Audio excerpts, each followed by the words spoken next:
Justice party जिंदाबाद जिंदाबाद जिंदाबाद जस्टिस पार्टी जिंदाबाद जिंदाबाद जिंदाबाद राजेश सिद्धार्थ जिंदाबाद। इस वक्त की बड़ी खबर लखीमपुर खीरी से आ रही है, जहां पर प्रधानमंत्री नरेंद्र मोदी के आर्थिक सलाहकार परिषद के अध्यक्ष विवेक देवराज के संविधान को लेकर लिखे आर्टिकल पर जमकर विवाद गरमाया हुआ है, जिसके कारण अब लखीमपुर खीरी में पॉलिटिकल जस्टिस पार्टी के बैनर तले शहर के अंबेडकर पार्क में धरना प्रदर्शन शुरू कर दिया गया है और जमकर नारेबाजी की जा रही है।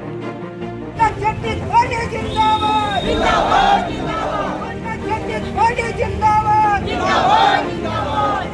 जिससे जहां हड़कंप मचा हुआ है, तो वहीं आर्थिक सलाहकार परिषद के अध्यक्ष देवराज के संविधान को लेकर जमकर चर्चाएं शुरू हो चुकी है कि संविधान से छेड़छाड़ करने की बात सामने आ रही है। वहीं पॉलिटिकल जस्टिस पार्टी के जिलाध्यक्ष श्रीकांत गौतम के नेतृत्व में सैकड़ों की संख्या में लोग कलेक्ट्रेट पहुंचकर महामहिम राष्ट्रपति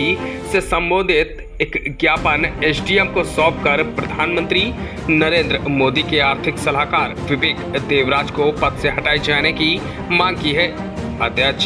श्रीकांत गौतम ने बताया है कि संविधान को मानने वाली जनता उनके इस लेख से आहत हुई है। ऐसे व्यक्ति को तत्काल प्रभाव से पद बर्खास्त किया जाए और उन पर देशद्रोह का मुकदमा भी करवाया जाए। फिलहाल जिस तरीके से ये हालात लखीमपुर खीरी में नजर आ रहे हैं, कहीं न कहीं लोगों का आक्रोश बढ़ता दिखाई दे रहा है। फिलहाल आखिर आर्थिक सलाहकार परिषद के अध्यक्ष विवेक देवराज पर आखिर किस तरीके से कार्रवाई की जाएगी, क्या उनको पद से बर्खास्त किया जाएगा, ये देखने वाली बात होगी। आज का जो एक ज्ञापन था पॉलिटिकल जस्टिस पार्टी का, शुरुआत हमने लखीमपुर खीरी से करी, क्योंकि लखीमपुर का मैं रहने वाला हूँ। 14 अगस्त को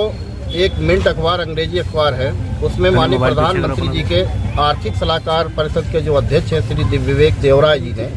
एक स्टेटमेंट जारी किया। अपनी निजी सोच उन्होंने जारी की कि किसी तरह से संविधान को बदला जाए।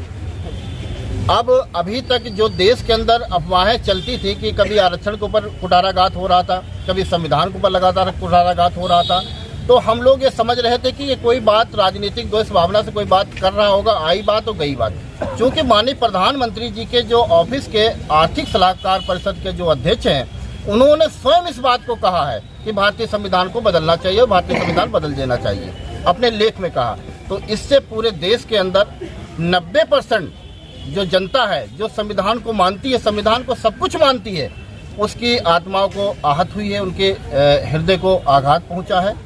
पॉलिटिकल जस्टिस पार्टी ये मांग करती है कि ऐसे व्यक्ति को तुरंत, जो संवैधानिक पद पे बैठा हुआ है, जब बैठा होगा तब उसने संविधान की शपथ भी ली होगी, तो ऐसे व्यक्ति को तत्काल प्रभाव से बर्खास्त किया जाए और संविधान के ऊपर उसने कुठाराघात किया, उसके ऊपर देशद्रोह का मुकदमा लिखा जाए। और मैं आपके चैनल के माध्यम से ये चेताना चाहता हूँ, जो संविधान बदलने की लोग बात कर रहे हैं, उनको मैं चेतावनी देना चाहता हूँ कि अब बाबा साहब डॉक्टर अम्बेडकर को मानने वाले लोग इस देश में बहुत तादाद में बढ़ गए हैं और संविधान किसी भी कीमत पर लोग बदलने नहीं देंगे। जिस दिन संविधान बदल गया उस दिन इस देश के अंदर खून की नदियां बहेंगी और पॉलिटिकल जस्टिस पार्टी इसकी शुरुआत करेगी।